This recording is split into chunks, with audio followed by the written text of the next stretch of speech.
And we're live. Like that. Yeah, baby.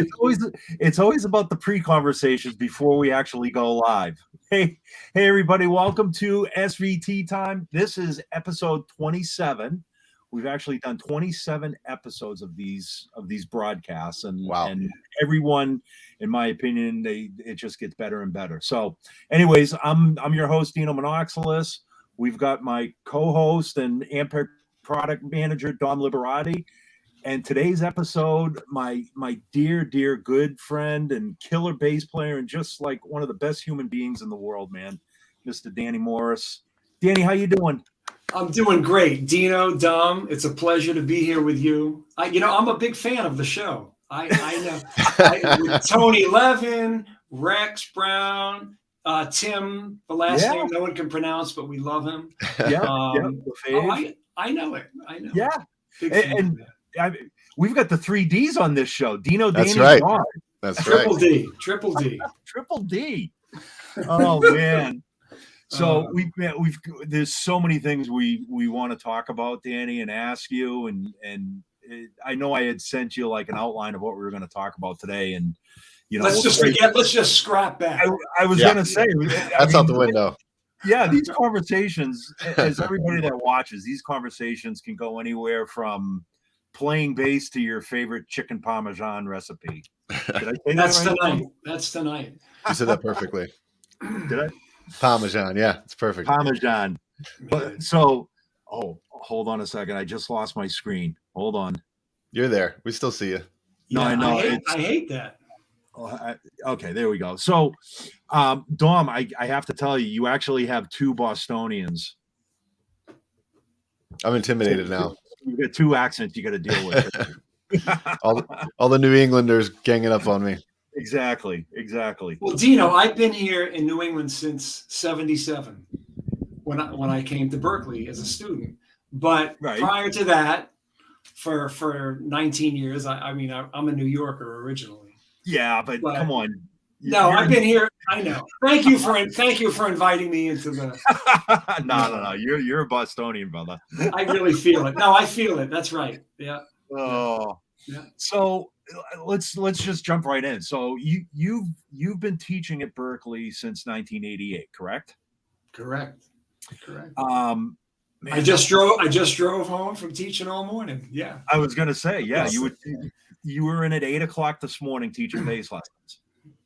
Yeah, I teach a liberal arts course in the morning on creativity, which is fun, and with multi-principal instrument students. Sure. And then from 11 to 1, I just had our survey of bass styles class, which I think you've sat in, Dino, you and Jim Roberts and Steve and Patitucci and Victor Wooten. We've all been there together, and we take apart music from the bottom up.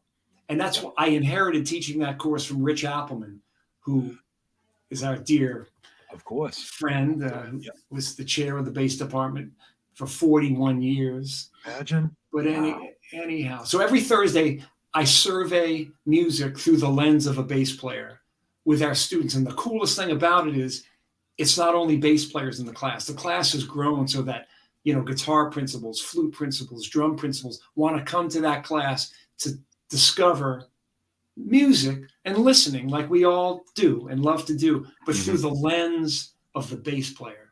Yeah, it's really fun. I'm a student. I get paid, but I love the class because I love, like, we took apart some of the Silk Sonic stuff today. Oh, so good. Give me a break. It's so ridiculous. Good. Yeah. So, and you gotta play all that stuff while dancing, like the coolest dance ever each song. Yeah, it's ridiculous. That we never credits these days. You never know who's playing on a recording, but I know like Thundercat, Bootsy, and that Jay Artis. Yeah. Yeah. Oh yeah. Yeah. Dope. I mean, he's amazing. I love that guy's playing. Yeah. Man, as we all know too, it's like being a teacher. Like you said, you learn more from being a teacher than you actually teach. I know that's a real deep question, but the years that I taught at MI, it was kind of the same thing. It was like I think you learn more from your students than what you pass on to them in some cases. It's all about discovery. Discovery is the teaching tool. That's the method. So, like with the Silk Sonic, we ended with that tune Blast Off. It's actually the last song on the record. It is so dope, man. It's still in my head. But before that, we took apart. I promised the students that we were going to do this before the end of the semester, and the semester is ending. Dino or Dom, do you know John Clayton? I know of John. Yeah, great upright player and marvelous arranger. So he arranged Whitney Houston's Star Spangled Banner from that epic Super Bowl. Remember that? Yeah. So we took it apart in class. Again, from the bass.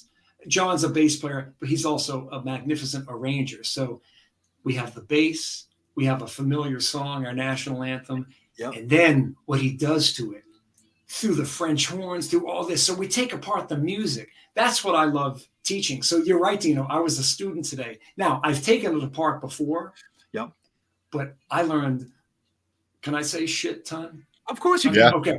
I learned a heck of a shit ton today just from taking it apart December 2nd, 2021. You learn something new every time. Yeah. And it's great. And all through the lens of the fabulous John Clayton. He wrote that out. He heard that. Yeah. And so much of music appreciation and music learning and discovery can happen through listening. Yeah. So, you taught at school. What I teach and what I study myself is how all these things fit together. It's like that crossword puzzle or that big puzzle that's on the dining room table for months, and eventually you finish it. Yeah. You're never really done, though. No, but it's like they say, it's always a constant work in progress. We are constant works in progress as musicians and bass players, and So Totally. I mean, obviously, there's such a mystique about music schools or music colleges, like. And you know where I'm going with this. If you attend Berklee or any other music school, it's not just about sitting down with a music stand and a sheet of paper and a metronome and learning these, music theory. It's changed so much over the last since its beginning, I would say. It's true. How would you say, like in your 30 plus years of teaching, what changes have you seen along the way? Well, I'm going to back into that. What hasn't changed is the way music makes you feel. It's a knockout punch, a knockout in the best way. It's like Bob Marley singing, "One good thing about music, when it hits, you feel no pain." It's that kind of hit.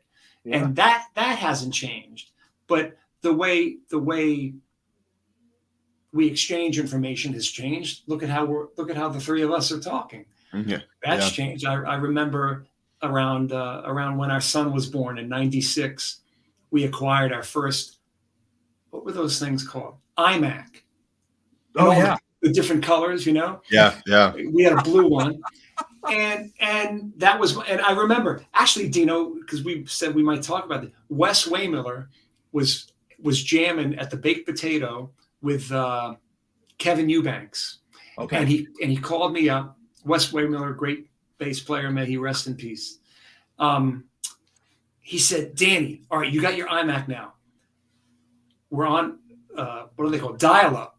He said, leave the connection on. I jammed with Kevin at the Potato. Someone recorded it. 8-minute song. This is like 10 in the evening. He says, when you wake up at 8 in the morning or whatever, this 8-minute song is probably going to be downloaded on your computer. I'm like, no. Are you kidding? You can really do that? So look, you talk about where we've come. Right. God damn. So it's amazing. So how do people use technology to learn music? Yeah. Yes, there are many different approaches, but I think it's still discovering why, when George Harrison sings Something in the Way She Moves, and they go from C to C major 7, why does McCartney hit the G? Yeah. Why does Klaus Vormann hit the G? You know what I mean? And actually, okay, I'll segue into, you listen to Rick Rubin and McCartney just talking on Hulu, right? That McCartney 3-2-1. Yep. Rick Rubin says, why did you play that? I think maybe they were talking about the bridge to something, A minor, in this beautiful line. We could all sing it. Bass player could sing. McCartney said, it wasn't there. That's why I thought of it. Check that out. Right. Wow. So wow. that hasn't changed. So Yeah. again, I told you, my mornings, Thursday morning, I teach this class on creativity. And believe it or not, we start the class with a walk from Berklee, from Mass and Boylston to the Commons. We go in the Commons and then we come back. Not everybody joins me for the walk, but I think it's a good way to start the day with just something physical. Sure. And actually, on that walk, sometimes, you walk with people, you don't have to talk necessarily. It's a wonderful experience. But sometimes we talk about cool stuff that we'd never talk about in class. Mhm. Right. So now you don't need technology to take a walk and talk. Yeah. And when you play music, it's all conversation. In fact, I remember you guys had a great interview with Tony Levin, and he was talking something about that. Dom, you might have asked him a question that got him saying he just prefers to just absorb the music. And I think he used the word react. That's what I try to convey to the student of music. How do you do that? And to our good friend Victor Wooten, Dino, he says, he's always saying, a baby does not have a rule book, does not have a grammar book. The baby listens, discovers, learns to talk. So everybody should have one of these and one of these next to the crib. And then you put on some whatever, put on some Tower of Power, put on some Aretha Franklin. They'll hear Rocco, they'll hear Chuck. Yeah. Eventually they're going to play it because it's a vernacular. It's a big word. Everybody's style is how they discovered to play music. I remember, Dino, one time I interviewed Rocco at Berklee. It was so wonderful. I had like an hour and a half and we spoke and I asked him so many questions. And I always try to pry in on what theory are people thinking about? How do you know to go from this note to that note? Or why did you do that? And Rocco's like, I just do it. Like I couldn't get shit out of him. And he's still one of my favorites. That's how I feel when I try to pry Bobby Vega. Same thing. Oh, Jesus Christ. It's just like, how in the world are you doing what you're doing? I don't know. It's just there. Oh man, you should do it. How does he feel subdivisions the way he feels them? Right. That's the thing. When you talk about, let's talk about rhythm. We used to have metronomes. Then, I had an Oberheim DX. Some people had the Lindrum. Yeah. So we started with that, right? And now everybody and their grandma's making beats. Oh my gosh. I was gonna say, for creativity in the morning, I highly recommend getting on Spotify and just looking up. There's like endless playlists of break beats or just drum loops. Really? And and just like hitting play and then just seeing what happens, and it's so fun. Yeah. Oh yeah. Same with YouTube. Yeah. It's amazing. And it gets back to the discovery. So Dino, back to your question, nothing's changed about the art form. Sure. The art form still exists in its whole pure way, and teachers and students have a relationship. Berklee has an ethos, like a curriculum, a kind of pedagogy, but you could go anywhere and discover it. That's just how I see these raps I do hit social media. Jeff Berlin thinks this person thinks that. I love them all. Yeah. I'll take it. I love looking through different perspectives. In fact, I used to read a lot of philosophy because I went to Ithaca College before Berklee. And I might have smoked a joint. Okay. And then you'd read philosophy. That's what I love to do, and you're getting perspective, right? And Emerson said, if you could study something and look at it from several angles, you'll really understand it. So that's the way I look at, North Texas might have a particular way of doing it. Ron Carter, who's been very approachable and very vocal lately, he's gotten into social media. And I mean, he lists these aphorisms, this way to look at playing music, this way to look at playing life. I mean, he's in his mid-80s. He looks fantastic. Imagine. Yeah. Yeah. So, it's all about that.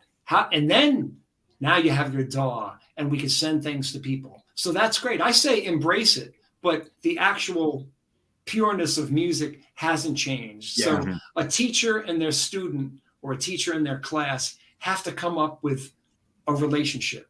Yeah. Yeah. But like you said, I'm still the student.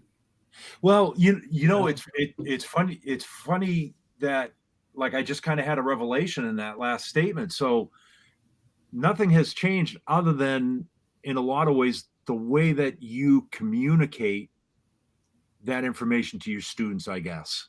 Right. But exactly. the music and the premise is still there. Yep. Now we have Zoom classes and StreamYard classes and Scott's bass lessons and I'm always, I know I'm not always clicking the heart button on your Instagram page, and I should be, but I mean, just like the 30 seconds of you just playing a groove on your Instagram thing. It's like, I'm very inspired not only by the playing, but the consistency of posting. That is the hardest thing. And I was like, just going through, it's like gold. Like your Instagram is just gold. It's great. Yeah. Oh, thanks, you guys. Our son Charles, he went to Babson. Dino, Babson in Wellesley. It's like a business entrepreneurial school. And he came home one day from school. He said, "Dad, you ought to do Instagram." And my first thing was, do people my age do Instagram?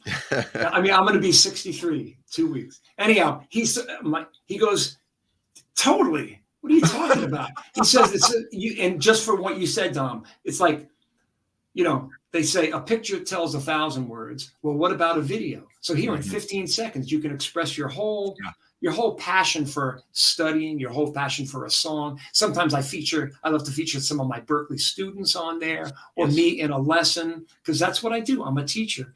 And it's a good way to exchange information. And you're right, Dino. Now, anyone with an internet connection can kind of get a taste of that. And because I love teaching so much, I have people message me and say, "Hey, do you teach?" Yeah. And then I never trust anybody. That's the New York in me. I say, "Well, send me a video. Let me hear you. Or send me an MP3. That's how I started if I've never. Okay. And then we'll talk. And I have met so many people from around the world, It's wonderful. I love studying music. I say I'm psyched to study music together with you. And then we form a relationship. And those relationships grow that the more you work with a student. You can have like a great first gig with someone. That's just serendipity. It's beautiful. But then it gets deeper and deeper and deeper, Yeah. Yeah. Your relationship with another musician. Yeah. Oh yeah, absolutely. Absolutely. Yeah. Do you so outside of Berklee, do you teach on the side too as well? I do a lot, Dino. I keep a steady 10, try to keep it to 10 regular students who I work with weekly, and I find the time to do hour lessons. So I have a backlog of a lot of people, just because there's only 24 hours in the day. I don't want to just teach 24 hours. Wow. So and I also, Dino, we didn't even talk. I teach 4 courses at Berklee online. Yep. That's a whole other thing. I wrote a course on R&B. You know who wrote a great book is, of course, the Jamerson book is a great book. Sure. But Ed Friedland wrote a great book on, it's called the R&B Masters. And it's there's that book. It's always right here. Yeah, it's wonderful. But Ed wrote a great book, and I wrote my course before he wrote his book, I believe. But we channel a lot of the same people, so I use that as like a textbook. Anyhow, but I do enjoy meeting people from around the world, and I have some students from Asia. I get up early to get my swimming in. And I might teach someone at 6 in the morning because it's 6 in the evening over there. Yeah. And then I'll go do a swim, whatever. So 4 online classes, actual in-person classes, 10 students, swimming. What else do you do? And then Scott's bass lessons. Yeah. We do That's amazing. I have a nice relationship with my wife, who's very understanding, Dom. It's incredible. And she has her own business, gardening, garden design business, and after being a registered nurse for many, many years. It's amazing. But, I love that. Yeah, so we try to do, and our son is out doing his thing. He started a company marketing, so. Yeah, you try to make use of your time, but that's what I talk about with students. Even on a one-on-one student, they might be so myopic into, I got to get this song, I got to get this line together. I'm thinking, well, you know what? Zoom out a little bit. Yeah. Did you sleep last night? Yeah. you know, I mean, you have all these priorities, and then actually, with the music, the great bass part. As like Tony Levin just said, he's reacting to the other parts. And I've had Leland Sklar visit our survey of bass styles class, and he talks about the same thing. It's so cool when you'll put on, say, a Phil Collins live in Brazil to like 1 million people, or some of those big concerts, and we're watching it. And Leland, he sits on the floor, and I'm looking at him, and he's not playing air bass, he's playing air horns. Right. So, like, what's he attracted to? And on that Phil Collins stuff, the horn writing is just. Yeah. So he's reacting to that when the bass is on around his neck. What he does. We all know what he does. Yeah. So it's studying that relationship. That's what I try to work on with students, and also how to hear songs. So you could work on a rudiment or an etude, that's a study of a scale or an arpeggio, but how do you hear a song? And it's funny, I have one book, we're up in Watertown here. I have most of my stuff on the Cape, but I have this book here because I use it in working with a couple of people. This is an excellent book. Great book. By Chas Williams. And, for people who don't know it, in Nashville, they look at music this way. With numbers. You have a key and you have numbers. So that's a relationship that a song has. The one chord, I'm still on something. The one chord goes to the 1 major 7, goes to the 1 dominant 7, goes to the 4, goes to the 2 major, goes to the 5. Yeah. And then the beautiful bridge and McCartney. And now I'm back to what's his name? Rick Rubin. How did you think of that? Because it wasn't there. I mean, this shit is just. That's amazing. And Dom, this bass playing stuff is so intriguing and it's so mysterious. It's like, where do these great bass lines come from?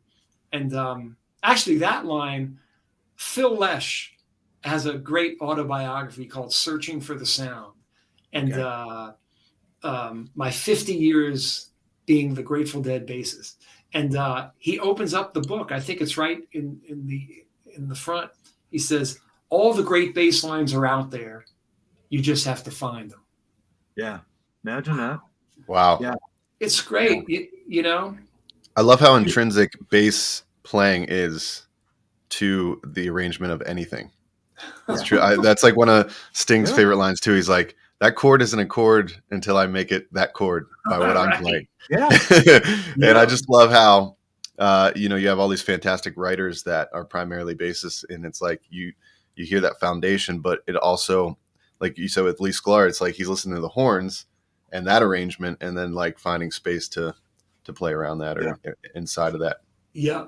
Well, I mean, how many times have we all done a session where you get the scratch chords and then a drum track, and you play the session, you go, all right, there's my bass part, 1 4 5, but then you hear the final version with the arrangements and the horns and the vocals and the keyboards, and you listen and you go, man, you should have sent me that, because right, bass line that I could have laid down for you. Right. Dino, that's crazy. One time, I'm sure we were out there together. It was one of the bass player lives. And Dom, did I ever meet you at one of them? I don't think so. Yeah, I don't think unfortunately, is right when Dino and I started working together, it was like we had like a year, and then COVID hit, and then it was like lockdown. Got it. Yeah. Anyhow, those were wonderful events because you'd get to hear your favorite bass players talking for like 90 minutes about craft, about life. And Nathan East did one, Dino, one time, and he was talking about the creation of Get Lucky. Okay. For Pharrell, you know, and Daft Punk. And he said they brought him. So this whole thing, it took 6 months. He said they brought him in and they said, your whole purpose here is so Omar Hakim can get a great drum track. That's your purpose. Okay, great. Then he didn't hear again. Maybe it was 9 months. He didn't hear anything from anybody. And then they sent him, Dino, what you said would be the Christmas present. They sent him everything with no bass. So that part, when you listen to Get Lucky next time, you'll hear Nathan East reacting to this and that and creating motifs, repeating them, maybe embellishing them, and going back to the original.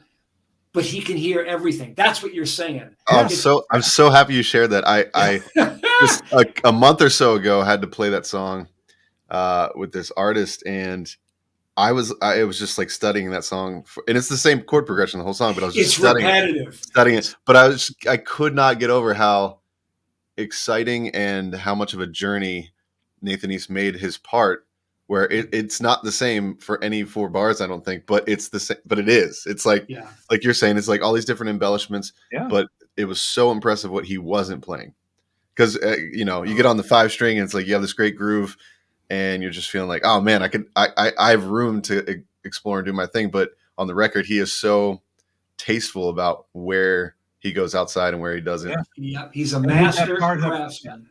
Would that part have happened if the process was reversed? Yeah.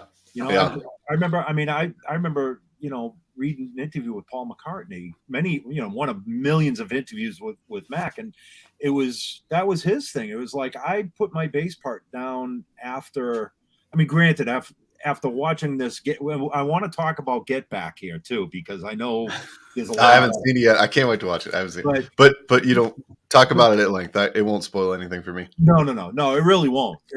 But granted, they all kind of wrote stuff together, but that was his thing. Was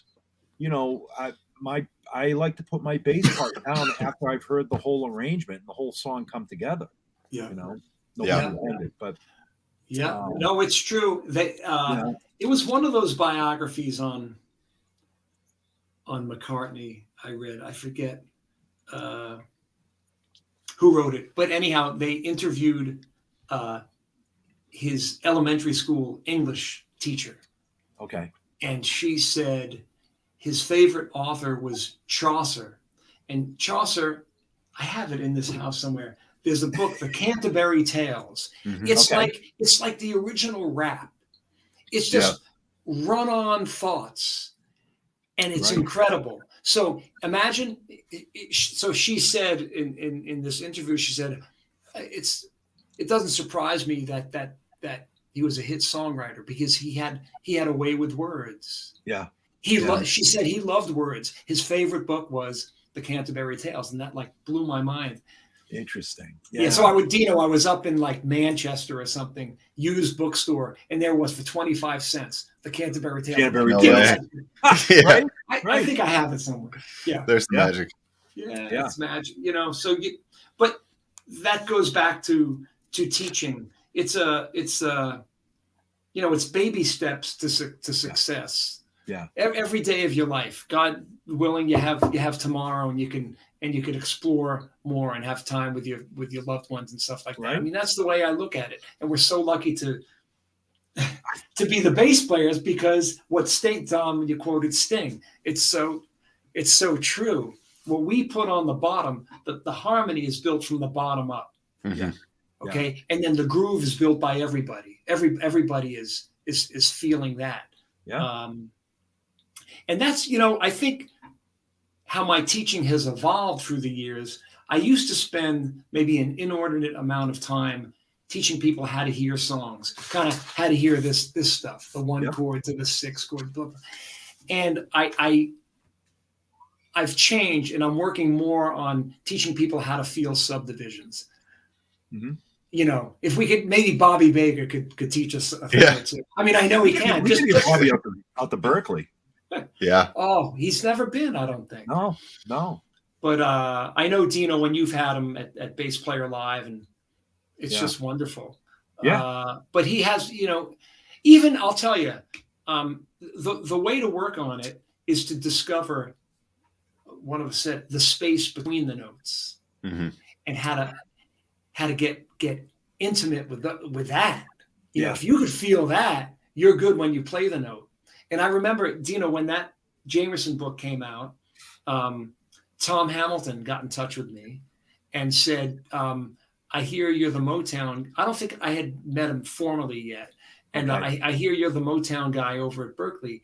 Can you come over to my house and teach me some of the things from this book? Because I don't read that well. Yeah. I said, I'd love to. And he doesn't live too far from here. And I used to go to his house for months at a time. We had this going. And what I thought would be maybe an hour and a half hang would turn into like a 4-hour hang. Wow. We were just into it in his wonderful studio. And he was interested in what Jamerson played at the end of the first ending to bring it back. I think of it like a rock and roll Hall of Fame bass player. And Tom Hamilton, believe it, man, his time is so good. Oh. You could hear it on an Aerosmith record. You could feel it at a live concert. But when you're in a one-on-one situation with him, and I see him taking the line that I've showed him, and I show him what it looks like, and then we listen to it, and then he plays it. Man, his timing is wonderful. He's got a lot of hours. He's got the 10,000 plus hours. Yeah. But besides that, it's a God-given gift that you play. What can everybody learn how to play Magnificent Time? I'm not sure about that. Yeah. I'm not sure about that.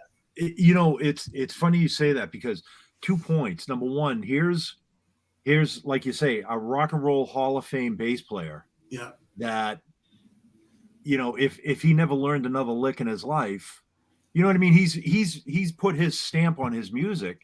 Yeah. And he's still going out and searching for knowledge. Mm-hmm. Oh, of course. Yeah. I admire him for that. And also he's writing songs all the time. And, whether it's a Sweet Emotion or a Janie's Got a Gun, you got to write a lot for the good stuff to rise to the top. Yeah. And together they somehow have this great chemistry. I brought him to Berklee, Dino. Were you able? Oh, Yeah. I was just going to say, that master class that he did at Berklee. And again, me, with all the bass players and rock stars that we work with here at Ampeg, it's like, I'm never usually starstruck by many people. And that was the first time I met Tom out in front of Berklee when you introduced me. And I was like, yeah. But in the master class, somebody had asked him to play the bass line from Uncle Salty. That's right. And it was like, it wasn't like an attempt. It was the record.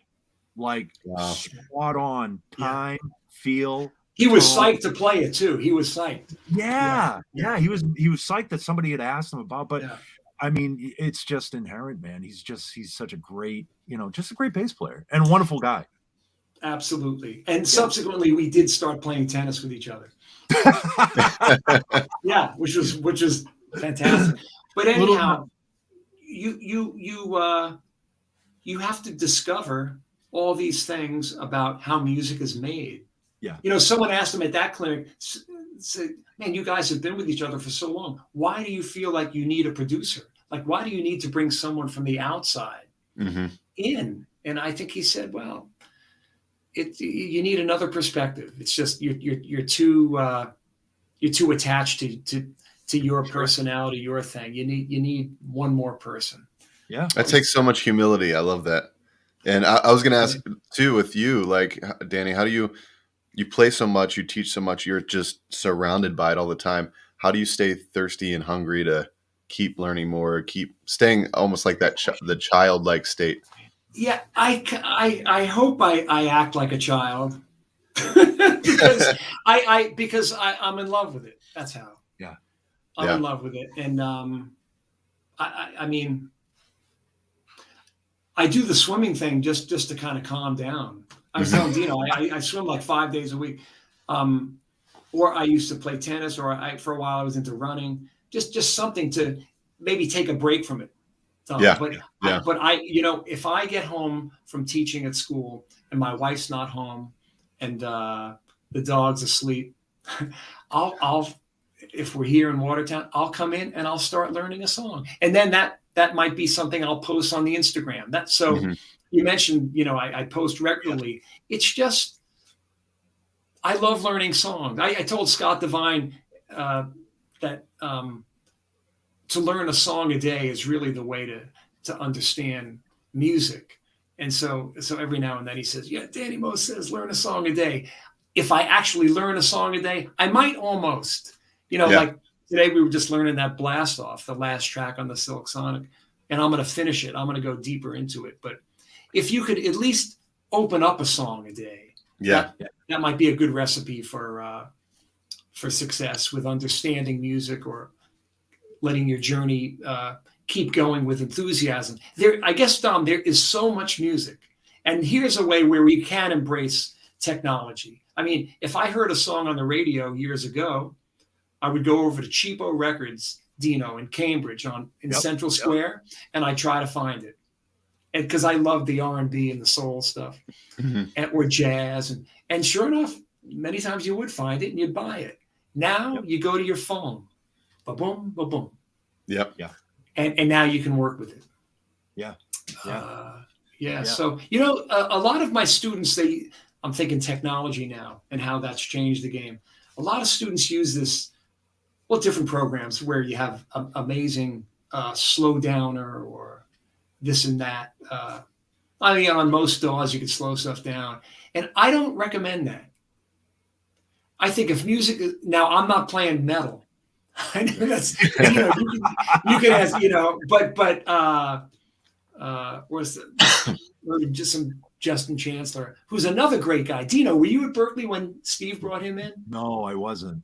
Oh, he was wonderful with the students. Really? Yeah. But I don't recommend slowing stuff down. I'm like, just break it. Just listen to a bar then, or listen to two bars. Where's the music going? And even within a 2-bar phrase, it's like people who produce TV or film. There's a beginning of a scene, a middle, and an end. So say, I want to learn something new. Open up Blast Off from the Silk Sonic record. Learn the first bar. It's going to start with one note. Find it. What's the relationship to the next note? Find it. Now, what's the groove? Now you start listening to everything else. Yeah. And then you open it up. It's like an impressionist painting, which we've all done it, or you've been to a museum, you see a little kid run up to a Monet or something like that, if you're fortunate enough to see a Monet. Right. There was a great exhibit at the MFA, actually, a bunch of years ago. You could go right up to it. You see brush strokes. Yeah. You zoom out, and you see a whole landscape. Yeah. So music, you have to do that with music as well. I know Tom Hamilton actually referenced that thought. There's a beautiful book called Zen Guitar by Philip Pseudo. It's a really cool book. I'd highly recommend it. Okay. And it takes concepts that are happening now and it kind of translates them back to ancient Chinese philosophy. This is the coolest book. Zen Guitar. Right now. Yeah. There's a question. Yeah. Yes. From Rich Hill Bass. Oh man. Are you working tune subdivisions while you're swimming? Hey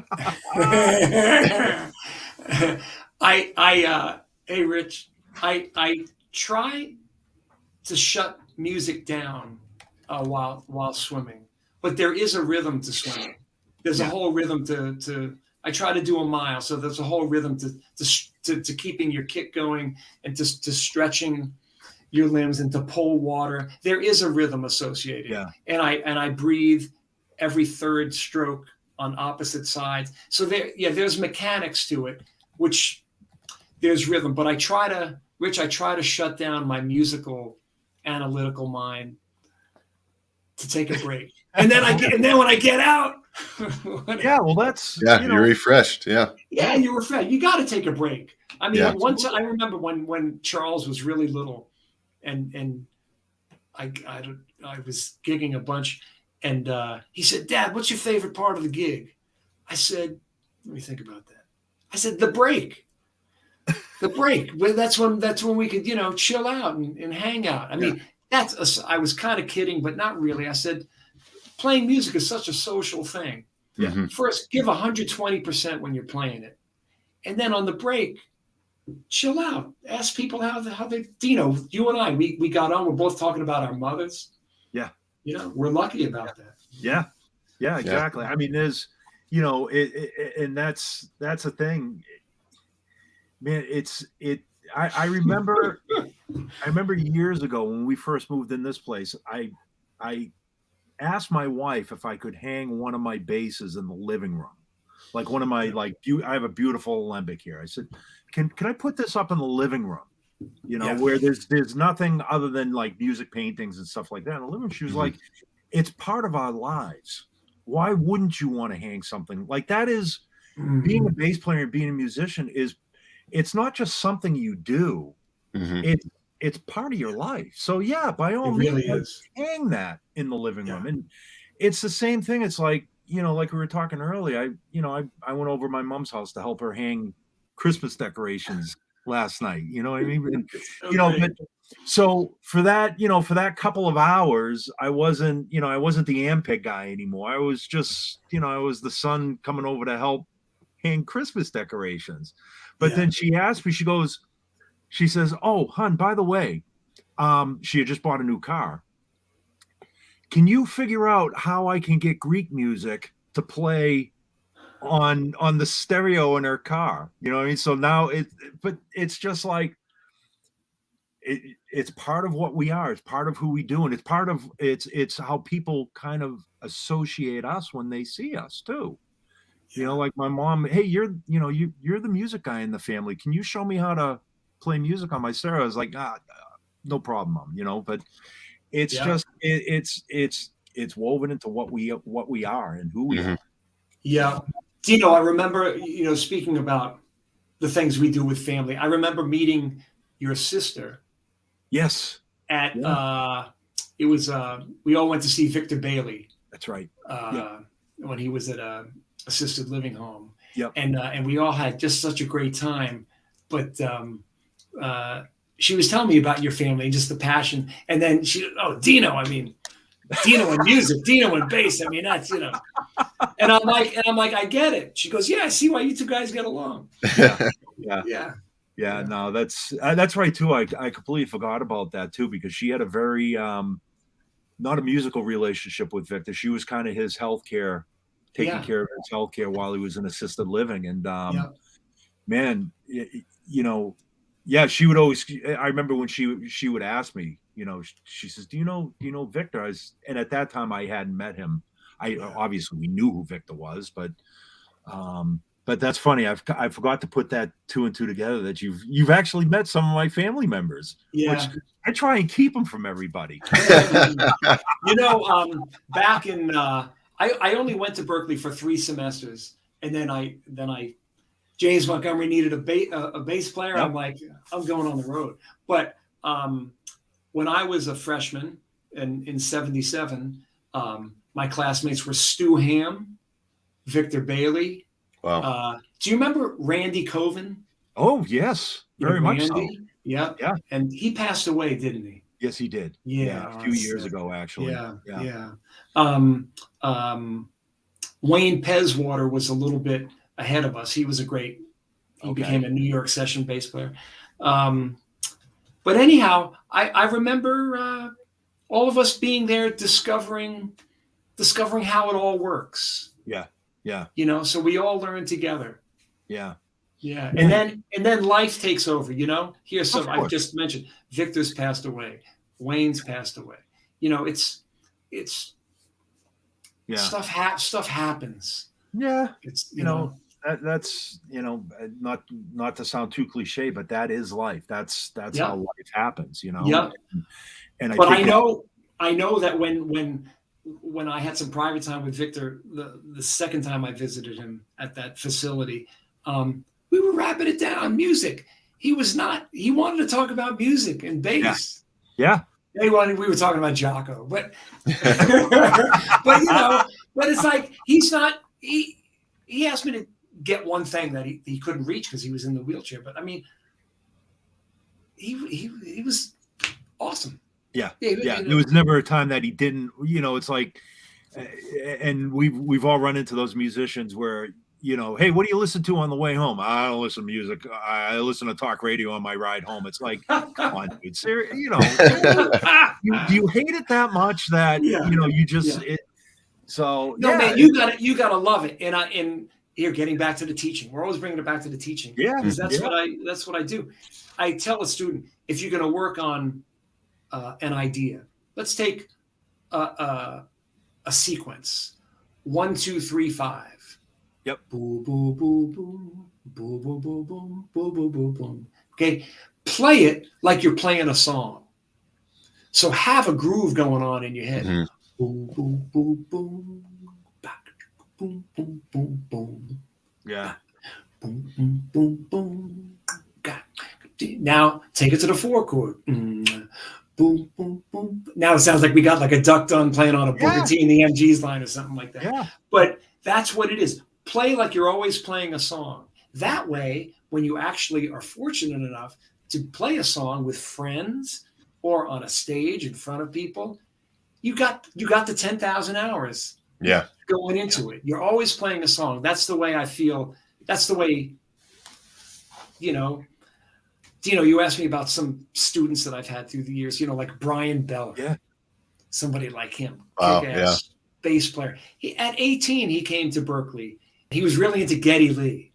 I remember, let's do Geddy Lee. Let's do Geddy Lee. I'm like, yeah, let's open it up, Sure. And he had a great ear, but his groove pocket was great, even back then. And he made it even better. And that's why a Steve Vai or an Eric Johnson or Guthrie Govan, that's why they have Brian on bass. Yeah. Because he knows how to make the music right, and he knows what performing arts is all about. Yeah. Yeah. And I don't think and he's not phoning it in. It's real. He loves it. Yeah. Making everything a song makes sense for not slowing down parts to dissect them and learn them. Exactly. Taking it out of the context of Just figure it out. That being said, I'm sure it's a great tool. It's not one of the things that I use. Yeah. Yeah. You learn the music. That's you learn the music, not just.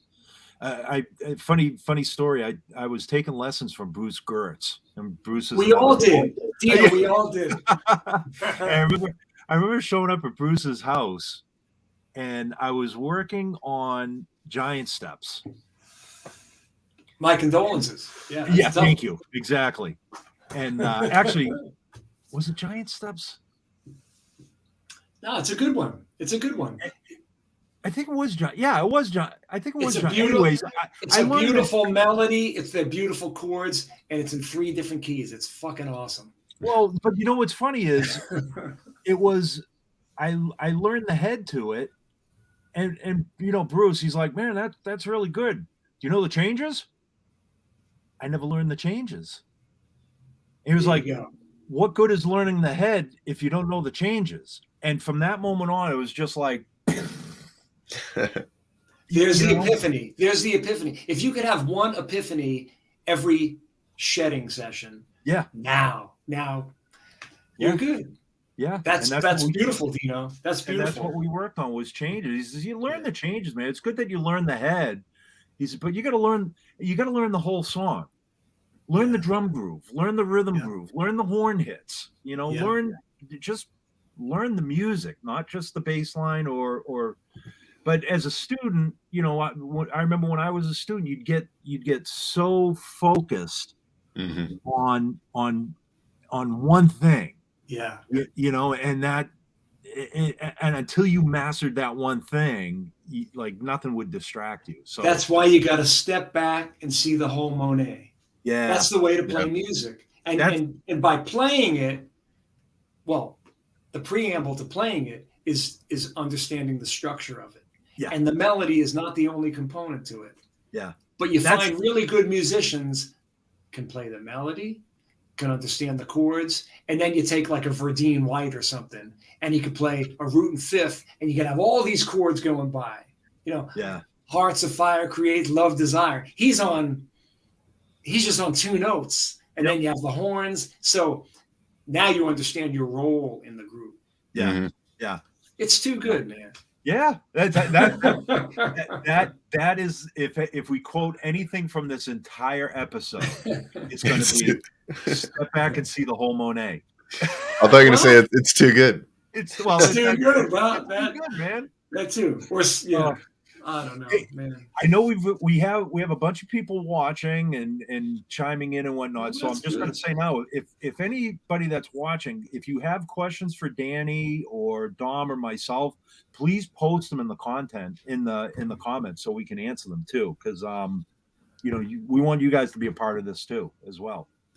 Dino, while we're waiting for that, and that I would love to respond to an inquiry. That'd be great. I just want to talk about the sound that Ampeg gives a bass player. There's something really unique about it. And ironically, I was doing a thing for Scott's bass lessons at that Virtue and Vice studio in Brooklyn, Williamsburg. And there was another company's amp, and then there was this one. I said, I'll play through that one. It was the first time I ever played through this. I felt like I had a big stack, but it wasn't a big stack, but it still gave me the same timbre that I was used to from playing with. I still have my B15N. Yep. And then for bigger stuff, I started on a V4B. Nice. Back in Ithaca, and then an SVT through James Montgomery and Poussette Dart. I mean, it was you couldn't not have it. It just gave, and it didn't have to be.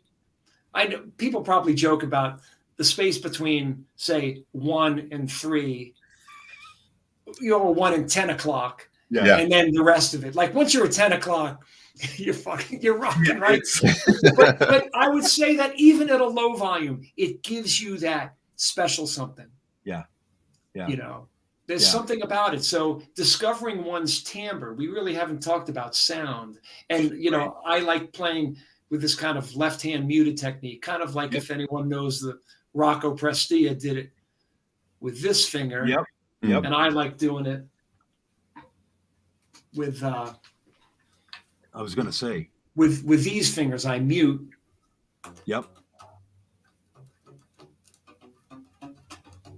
Like that. And so my ear is kind of talking to this finger for my notes.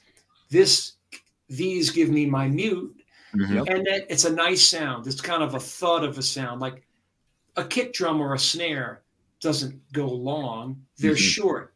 And that's why I think that punchiness, I don't know, I like it. And you hear it on a lot of records. That being said, you hear legato, long notes on, someone like a Pino Palladino. He has such a vocabulary of ideas that he graces all these wonderful records with, from D'Angelo to, I know. I mean that's his range is incredible. Great arsenal of sounds. But I feel like as long as you have a bass, and I pretty much play my Fender, or if I play a Schecter 5 if I need that sound. But as long as I have an Ampeg, and I'm not just saying that. No, I know. I mean it. It just, there's something about it. It's just like ridiculous. And even, Dino, at David Friend Recital Hall, our small recital hall at Berklee, I sent you a picture. I did this filming in the middle of COVID, bad COVID. But we went in there, we filmed this thing, and they had that in there. And I plugged in. I didn't even look at the knobs. It was perfect. Yeah.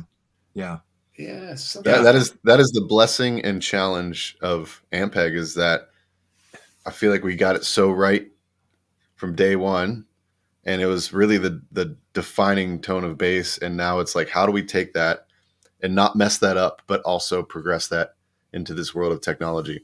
Yeah. That is the challenge. Well, that's your challenge, Dom. Yeah. Well, but if you feel it, if you play just in a small room with a friend, and you hit a low note, and you feel it for the first time, you want it. You want it every time. Yeah.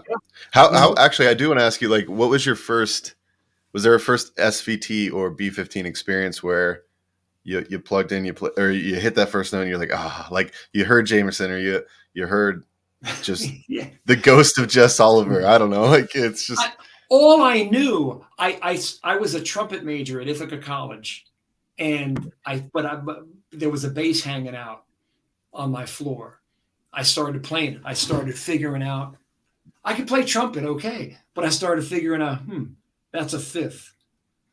I didn't even, that's an octave. You start by patterns. Mm-hmm. I didn't necessarily transfer all my music theory to the bass. I just, wow, what a fun instrument, and what a symmetrical blessing. Yeah. You know what I mean? Yeah. And then you discover the different things that you can do with it, or and coordinate that to the structure of a song and how to construct and build a bass part.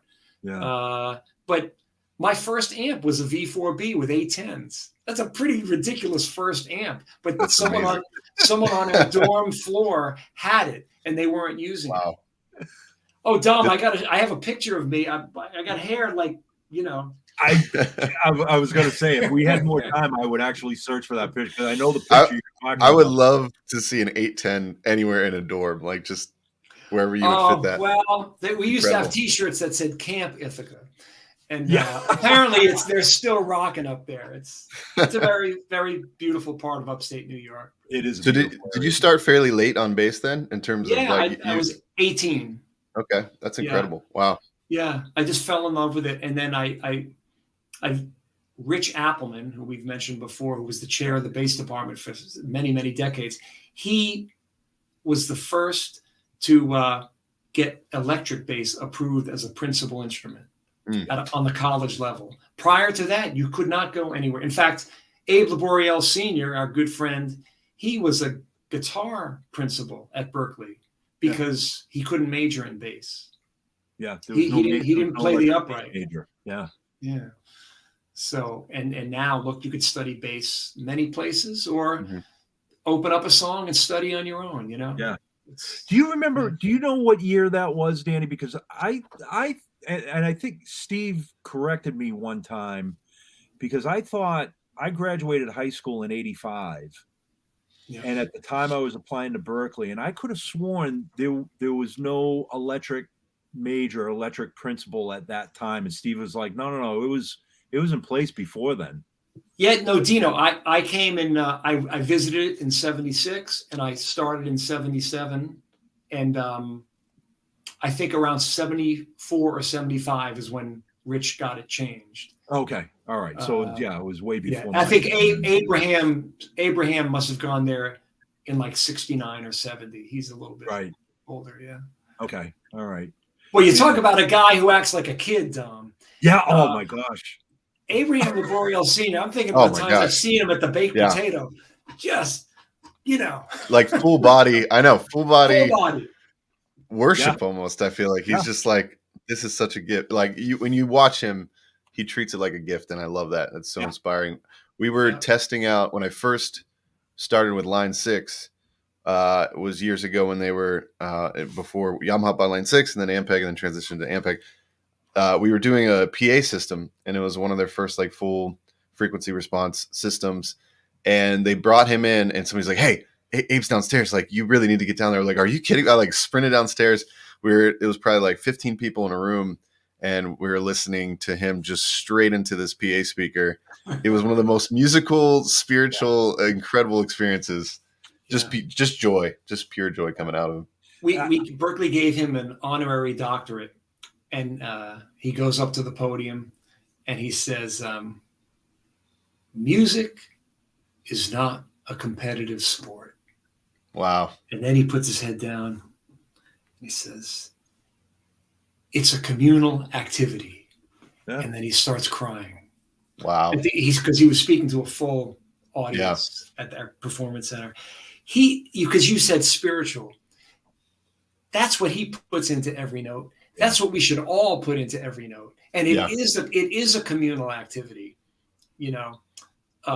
that was beautiful. In fact, John Clayton one time was visiting, and at his clinic, he said, "You're never really playing solo."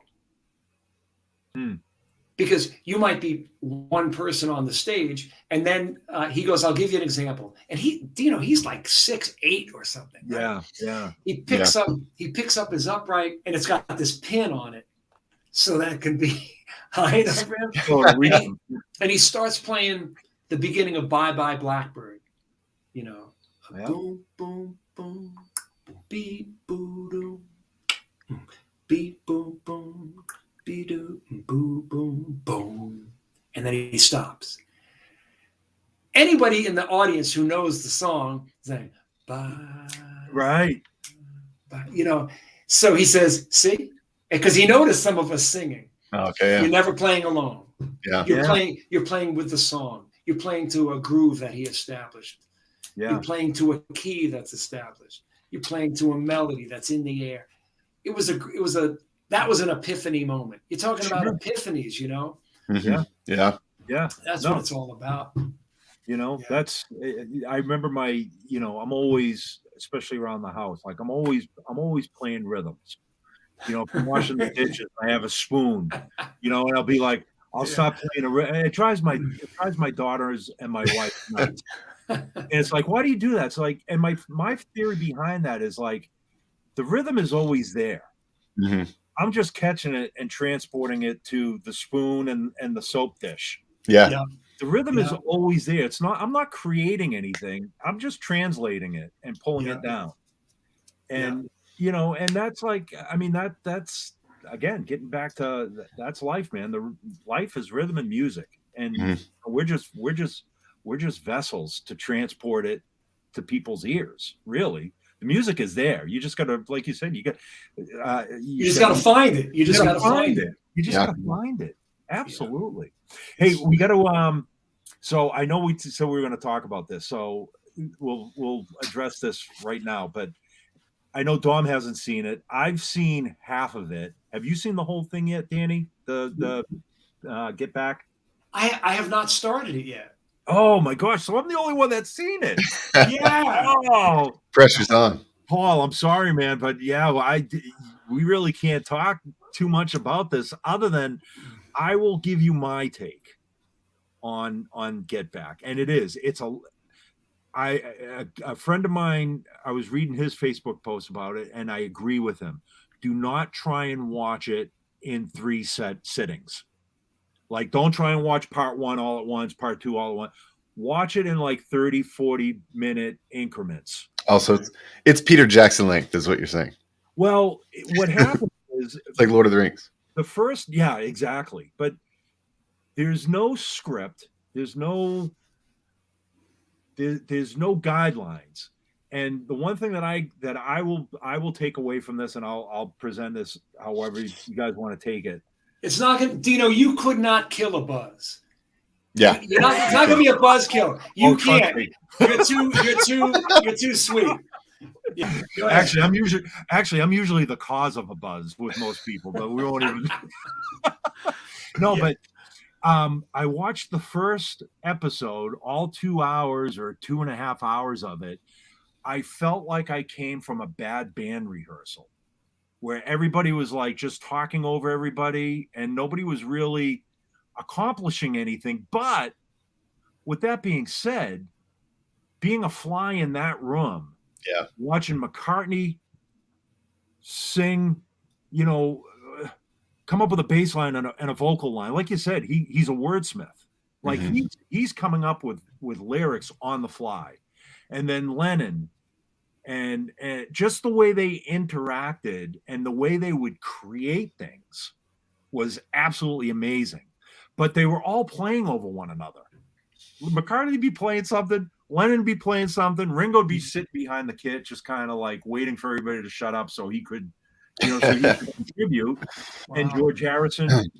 So that's the one thing that's the only thing I will get to send your way is I felt like I came out of a rehearsal, which is a good thing in a lot of cases too. But after 2 hours, I was like mentally and physically drained. So that's why I'm saying watch it in like 30, 40-minute increments and keep your subtitles on, because there's so much dialogue going on.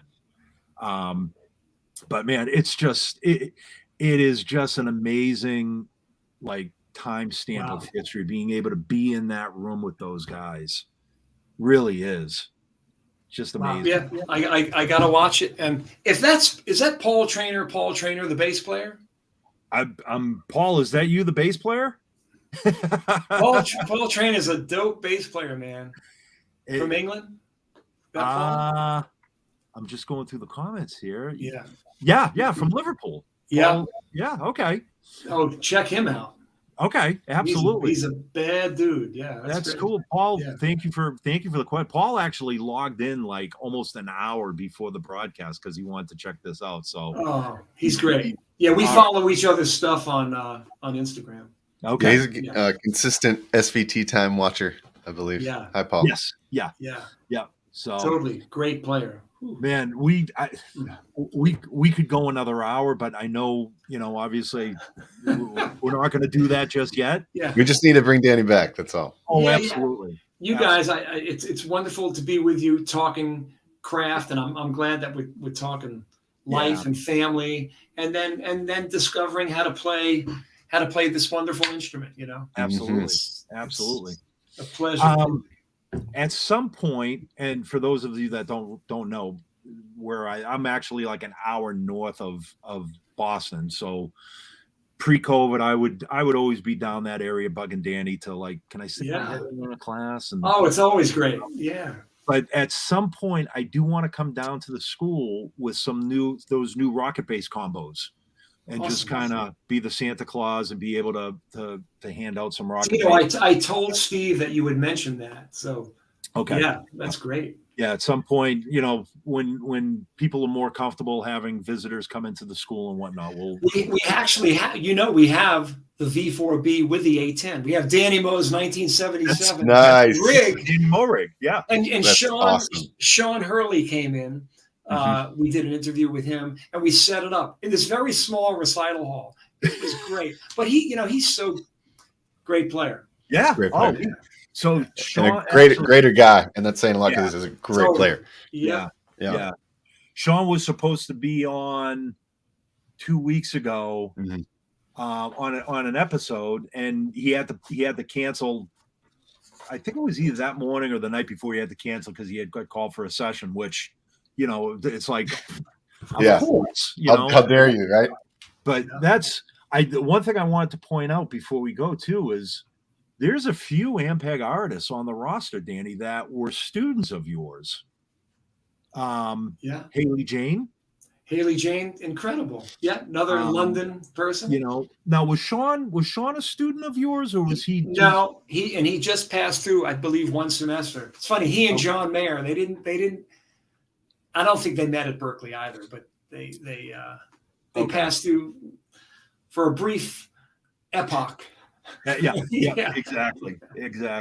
Yeah, but we've since gotten to know each other. He's wonderful. Yeah. And you know what? Just last conceptual thought in terms of teaching and studying. Sean presented to the students how he does a lot of producing. And if you play music with a producer's lens, now you're looking at the whole thing. Dino, getting back to your story of your lesson with Bruce, if you learn the melody to the song, okay, how does that melody relate to the harmony? And then what's the pocket underneath it? Right. And where are you going to leave space? Now you got the Monet. Yeah, that's it. Yeah. Crazy. Oh. Yeah. Yeah, Danny, it's been an absolute blast. Pleasure talking with you, man. I miss you. I miss hanging out with you. I really do. Yeah, we caught Jackson Brown together, Dom. That was the last time Dino and I hung out. Oh man, so jealous. Yeah, with the great BG on bass. Bob on bass. Danny and I, we've been watching every now and then. Bob would play something. I think I said this when we had Bob on. Yeah, I said, Danny Moe and I were at the Jackson Brown, and you play something in the upper register, and Danny and I would just look at each other and go, like, we just got taken to school again. Yeah, it's all good. Pleasure, awesome. Dom. A pleasure to meet you. Man. So nice meeting you. Nice meeting you. Yeah. So, everybody, thank you for tuning in. As always, I can't thank you guys enough for watching this. You guys are what make make this happen every couple of weeks. So in 2 weeks, as you know, we do this every other week. In 2 weeks, we have David Karan coming in. I just got to call David and confirm that he's still on schedule. I know he's busy too. So that'll be in 2 weeks. So everyone, thanks for tuning in. Danny, thank you so much. You got it. Thanks for being here with me, brother. Always. And we'll talk to everybody soon. All right. Cool.